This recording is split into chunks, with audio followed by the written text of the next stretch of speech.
compartilhar aqui a palavra de Deus que se encontra no livro de Jonas, o capítulo 4, que vai do versículo 1 ao 11. Com isso, desgostou-se Jonas extremamente e ficou irado, e orou ao Senhor e disse: Ah, Senhor, não foi isso o que eu disse, estando ainda na minha terra?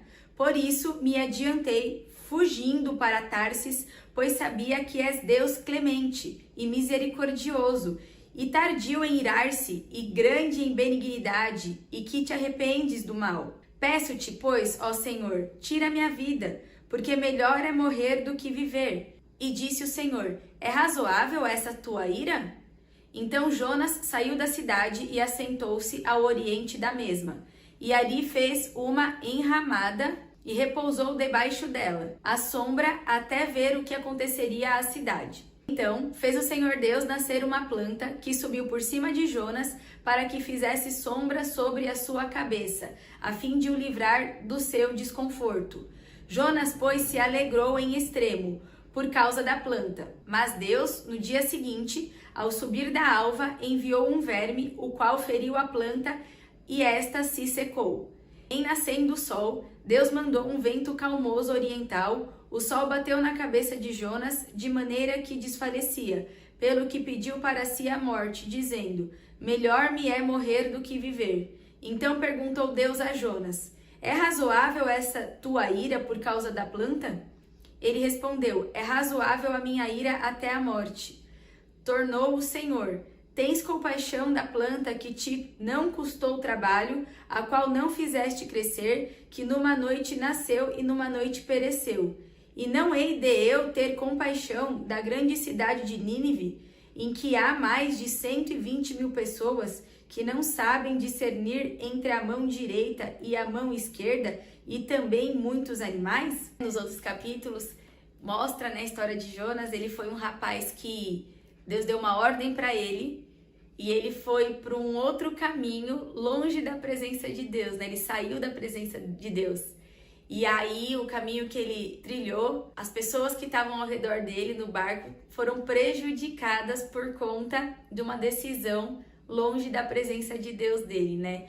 Então é importante a gente lembrar que uma decisão nossa pode e realmente impacta as pessoas ao nosso redor. Por isso que sempre a gente tem que pedir discernimento para o Senhor e obedecer, né? Claramente aquilo que Ele nos fala. Por nós conseguimos? Não, mas é através dele, né? E depois, ainda assim, ele dormia no barco. Lá ele orou ao Senhor.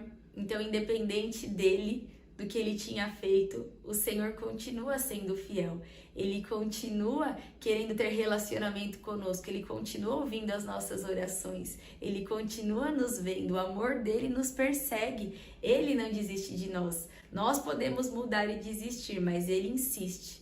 E através dele, ele manifesta em nossas vidas para que a gente continue também insistindo na vida. Jesus é o caminho, a verdade e a vida. E aí, continuando, quando Jonas orou dentro da barriga do peixe grande, o Senhor ouviu, e aí ele não respondeu a Jonas. Deus respondeu ao peixe, que vomitasse Jonas para a terra. A gente tem que estar atento, porque ele continua falando conosco de diversas formas. Às vezes a gente vai ouvir em voz audível, às vezes a gente vai ver numa situação, às vezes Deus vai usar pessoas, então que a gente realmente não esteja dormindo, mas acordados para o Senhor, diferente do descanso, né? Que devemos descansar no Senhor. Descansar exatamente o descanso que Ele nos orienta, e não dormir num sono profundo, sem direção, com inércia, longe da presença de Deus. Pelo contrário, que tudo que o Senhor nos disponibiliza só faz sentido se tivermos com a presença, né? E aí veio a palavra do Senhor, né? Continuando, então o peixe grande vomitou Jonas, e aí veio a palavra do Senhor de novo a Jonas.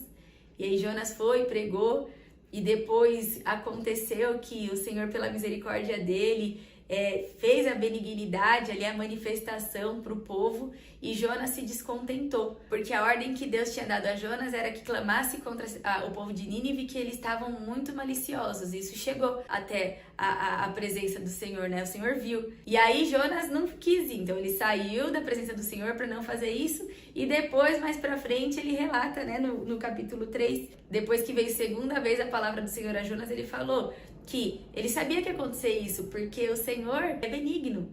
ele é maravilhoso, o interesse dele realmente é salvar, né? Sempre, Jesus é o nosso Senhor e Salvador. E por isso que Jonas aí começou a questionar ele de novo, começou ali a ter aquela conversa com ele. E aí Jonas começou, né, ali a pregar, aquele povo, né, que tava com malícia, começou a se converter, jejuar, né, aquela conversão, aquele amor e a entrega, né, a entregar e clamar e ansiar pela presença. Independente de como Jonas estava, o Senhor continuou sendo fiel. E ele fala, né, eu sabia que isso ia acontecer. Ali, né, lendo novamente o versículo 2, e orou ao Senhor e disse, Senhor, foi isso que eu disse, estando ainda na minha terra?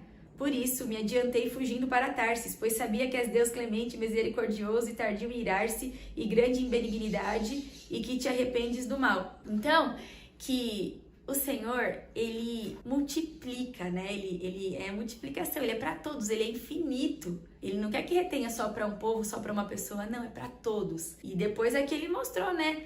Aí nasceu uma planta para dar alívio. Depois da planta, o Senhor mandou um verme, porque o Senhor, ele faz tudo por nós. A vontade dele é boa, perfeita e agradável, mesmo que a gente não entenda.